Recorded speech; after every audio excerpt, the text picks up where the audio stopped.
Tick. Today marks World AIDS Day. Now, this is a day that is used to, create awareness about the HIV pandemic. And joining us, we have Marina from Careworks, and we are going to be talking about how can we actually, break the stigma around this disease. Welcome to HN9. Thank you so much for having me. Thank you so much for joining us. So let's first talk about Careworks. What's the organization all about, and what do you guys aim to achieve? So Careworks is a South African-based HIV management organization.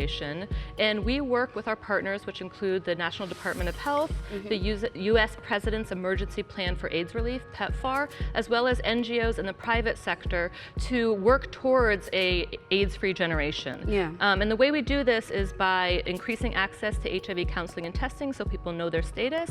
And once they know their status, we can help keep people who are negative and provide life-saving support and access to treatment for those that are positive. Okay, now in South Africa specifically, there are over 6 million people that are actually infected with HIV or AIDS. So as the youth especially, what are some of the key points that you have for them, in terms of prevention of this disease? So I'm very glad you mentioned prevention, which I think is particularly relevant for youth. And it goes back to knowing your status. And once you know your status and being, if you're HIV positive, knowing how to stay HIV negative. Yeah. Sorry. So the first step is getting tested for HIV. Yeah. And if you know you're negative, what are the interventions that you can access? And this is correct and consistent condom use is still the cornerstone of HIV prevention. Okay. We know that HIV is sexually transmitted. Okay. And because of that, delaying sexual debut, which is waiting to have sex until you're ready, is another key element of HIV prevention for youth. I think something that's very exciting in South Africa is medical male circumcision, which is a great option for young men. Medical male circumcision is a 20 to 30-minute procedure that can decrease a man's risk of acquiring HIV by 60%, oh, wow. which is huge. Yeah. I think on the flip side, if you are HIV positive, is knowing your treatment and prevention options. So in terms of treatment, what are your are you eligible for antiretrovirals, and how do you stay adherent to antiretrovirals? And also to use condoms correctly and consistently, because you also don't want to transmit HIV to somebody else. Yeah. Now, for women especially, because, statistics show that they're over, I think South Africa has the second highest prevalence of HIV among women between the ages of 15 and 24. So what are the things that we can do as women to protect ourselves? I think knowledge is power, and I think educating ourselves, being a semi-young woman myself, it's about knowing how to respect yourself. And this again goes back to knowing your own status, and before engaging in sex with somebody else, knowing your partner's status.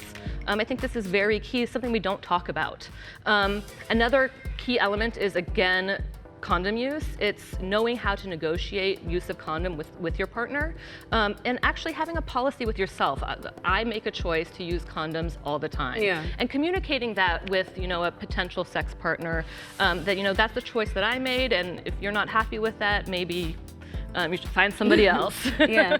So in terms of actually talking, finding someone to talk about sexual health and all of these things, because I feel like that's where everything is rooted, since it is a sexually transmitted disease. Are there avenues for young people to access in terms of, finding ways to talk about these things? Absolutely. I mean, I think a lot of young people are very hesitant to talk to their parents about sex because we're uncomfortable about talking about sex with our parents.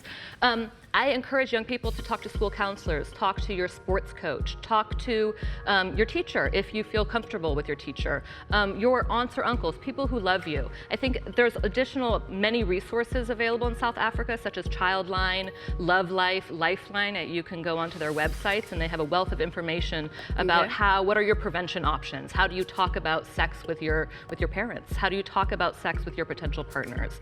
I think it all goes back to knowledge is power, and it's knowledge of understanding how HIV is transmitted, knowledge of your own HIV status and that of your potential partner, and the knowledge of your treatment options and your prevention options. Okay, now before we wrap up, I want you to just tell us about the theme of World AIDS Day this year, as well as the different contact numbers that young people can access for more information. So the theme of this year's World AIDS Day is Rise, Act, and Protect, and the idea is to rise to the challenge, to act, which is to act up and get involved. Okay. So whether that's accessing information, medical male circumcision, or HIV counseling and testing. Okay. And then the third one is to protect, and that's to protect ourselves and to protect the people we love and the people that are our neighbors and friends.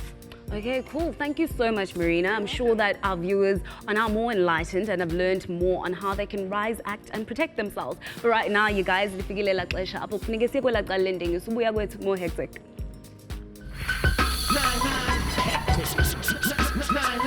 Hectic.